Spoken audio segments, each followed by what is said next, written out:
looking at Jacob's last drop. That's right.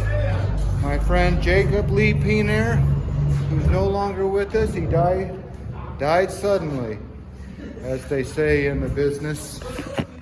But this is Jacob Peener's, or Paneer. I might as well give him respect because it's not Peener. I think it's Paneer. But this is Jacob's last drop. And here is why it kind of affected me a little bit working with Jacob. Because I was working on this line right there. So we were working together and he was being frustrated. He's almost, I think he was a 4th period apprentice. So he was close to being a journeyman, but he was being frustrated by this little bit of pipe.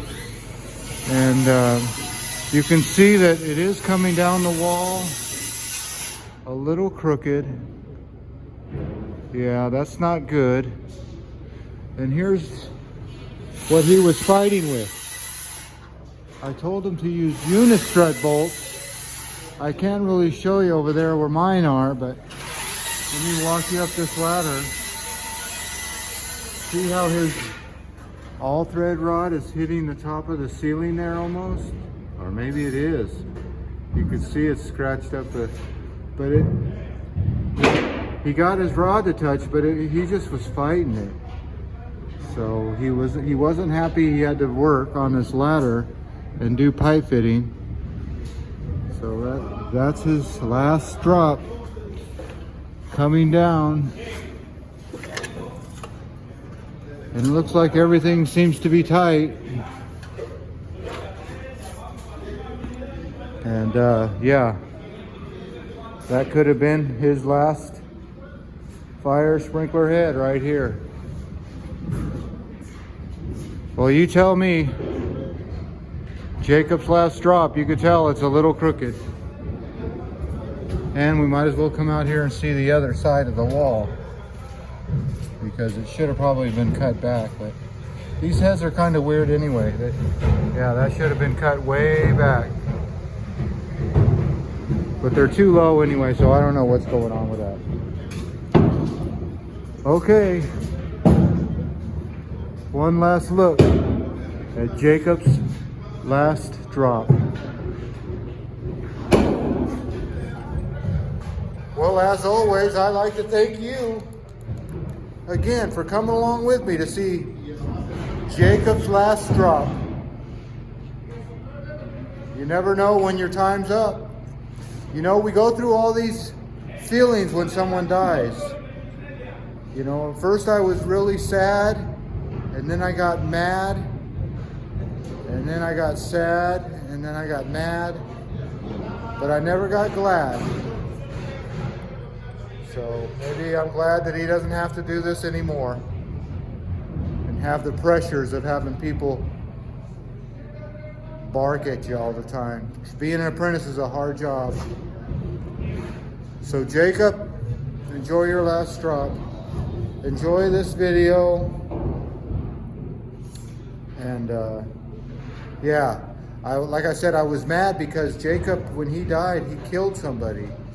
You will see in this video that, yeah, he lost control of his car and he took somebody's life. There was 2 people in a car coming towards him and he hit the passenger side and he wasn't wearing a seatbelt. That's why I was really mad, because he wasn't wearing a seatbelt. And he just had a kid. He had a newborn baby. So anyway, Asher was the baby's name. He was really proud. Well, anyway, as always, I'd like to thank you again for coming along with me on these Jacob's Last Drop adventures. You know the drill. Peace, love, and all that hippie jazz. Bye-bye, everybody.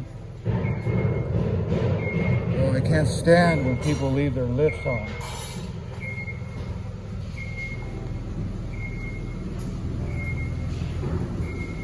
It's drying up around here. That was 2 inches of water, but now it's... Okay. As always,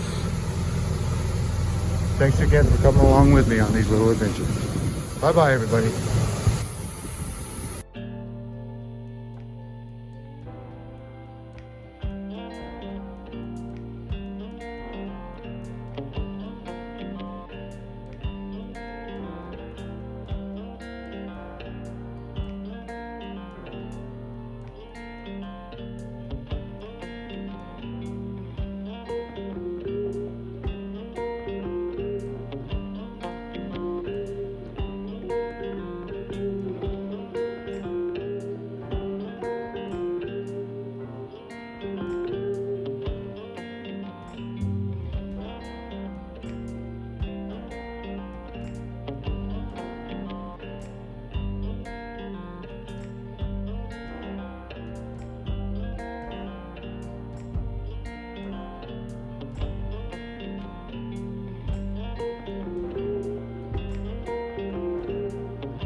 Two men killed in head-on crash near Valley Children's identified by Madera coroner. The two men killed in a head-on crash in Madera were identified Monday by the Madera County Coroner's Office. Jacob Lee Penner, 28, of Sacramento and Samuel Mendoza, 67, of Clovis died in the fatal collision about 6:45 a.m. Thursday on Avenue 9 near Children's Boulevard, the coroner said. Penner was headed east in a 2016 Honda Civic while Mendoza was a passenger in a 2021 Toyota Corolla going west, the California Highway Patrol said. For unknown reasons, Penner allowed his vehicle to veer into the other lane and the left front of each car collided, CHP said. Penner was not wearing a seat belt and died at the scene, which is west of Valley Children's Hospital, CHP said. A toxicology report on him is pending, but officers initially said drugs and alcohol did not appear to be a factor. Mendoza suffered major injuries and was taken to Valley Children's, where he died, CHP said. A 46-year-old man driving the Corolla was taken to the hospital with major injuries, according to CHP. A 63-year-old person in the car had moderate injuries.